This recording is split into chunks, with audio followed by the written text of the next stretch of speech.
How did you, with your background, get so into this world of Google and the curation of the content that goes on Google and YouTube and all this stuff and how it manipulates the human mind, culture, elections, everything?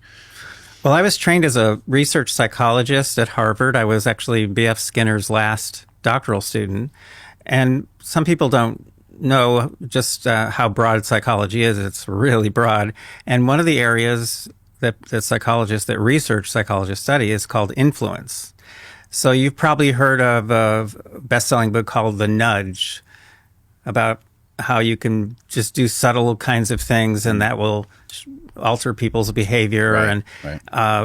so you've heard of probably the Stanford prison experiment, Oh, yeah. or the obedience experiments that were done at Yale. All that is studying influence, how you can influence people.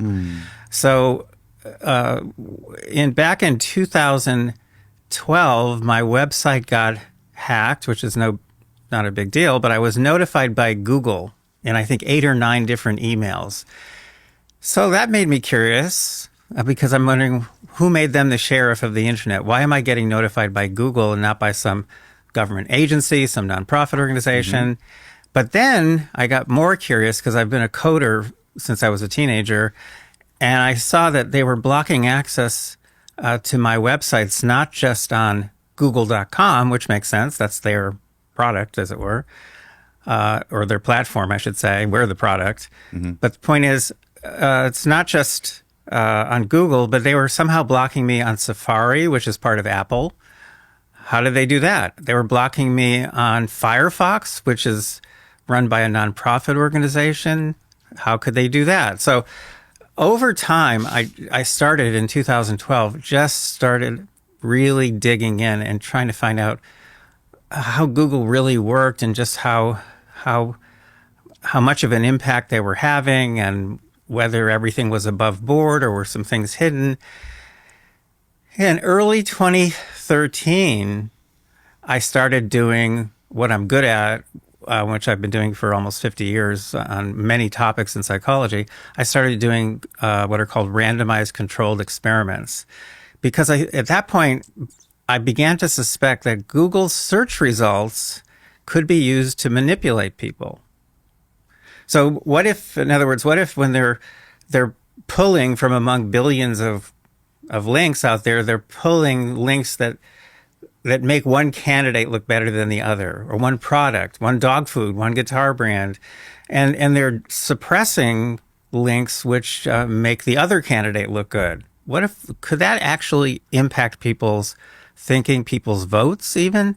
And I made a prediction, which is scientists always do. I made a prediction. I thought, I bet you I could shift the voting preferences of undecided voters. So that's key here. I'm always starting with undecided people. And I could shift it by 2 or 3%, I thought, just by favoring one candidate or the other in search results. In other words, I had to build, or my team and I had to build a simulator that works just like google.com. It was called Cadoodle. Cadoodle, yeah. Yes. I saw it in your book. So, but it worked exactly like Google. And I thought, okay, one group, they get search results that favor one candidate.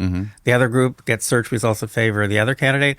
And then there's a control group, so that neither candidate is favored.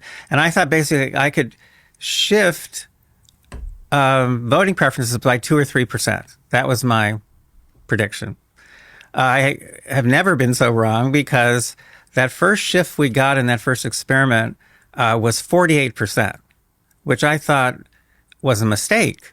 I thought that was impossible. That's after one search. So they're undecided voters. The only difference, they're all seeing exactly the same material. They can click on any of those links, go to the web page, so they have access to exactly the same material.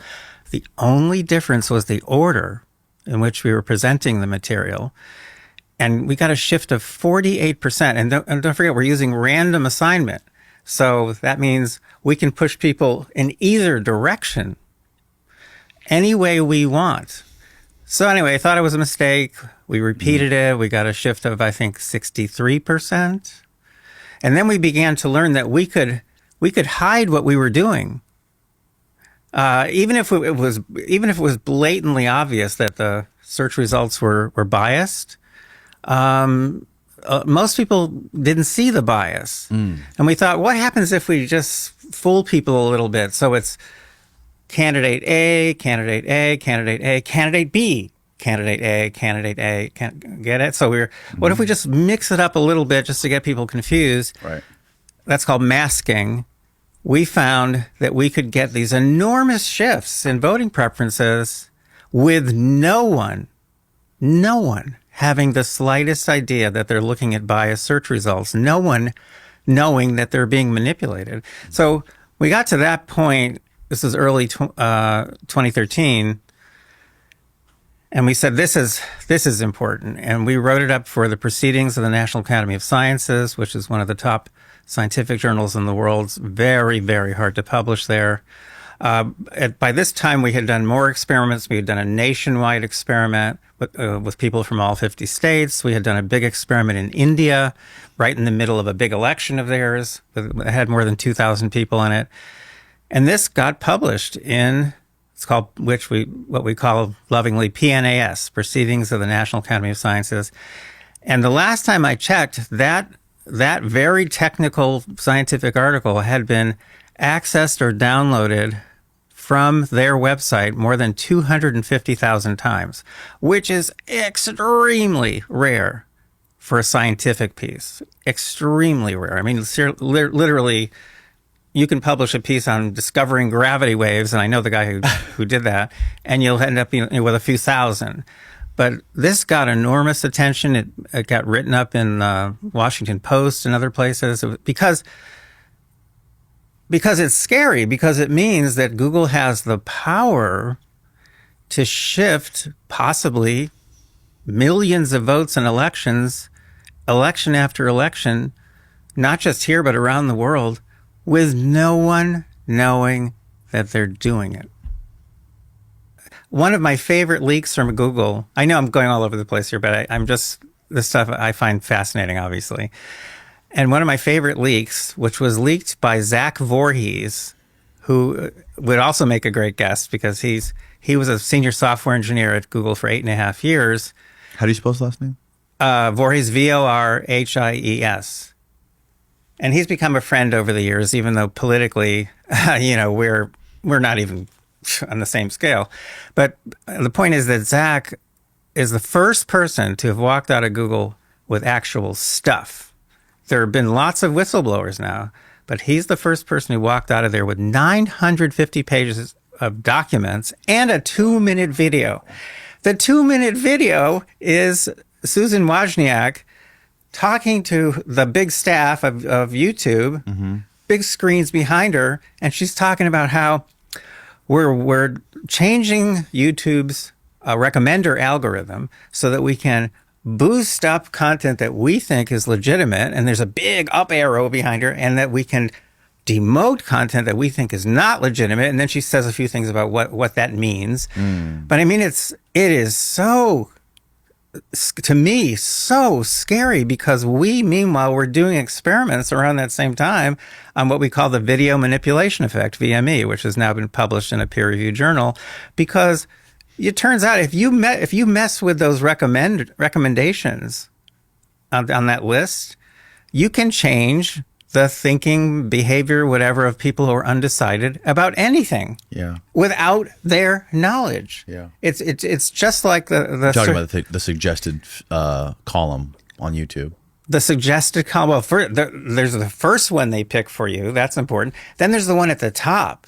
That's the up next one. Right. And they used to have a big button right up there saying, asking you whether you want to turn off the up next, automatic. Yes. That's gone. It's on the page, but it's hidden now. It's hidden and not labeled. And it also has there's a option that you have the ability to turn off, which I do now, which will automatically play the up next for you. So you can just finish a video, and then it will automatically start picking and choosing the videos to continue to play on your screen. But here's the thing. and this was independent researchers have confirmed this, and an actual high-ranking employee at Google has confirmed this. Right now, around the world, now just think about this a minute. Think about it. Just give it a couple seconds.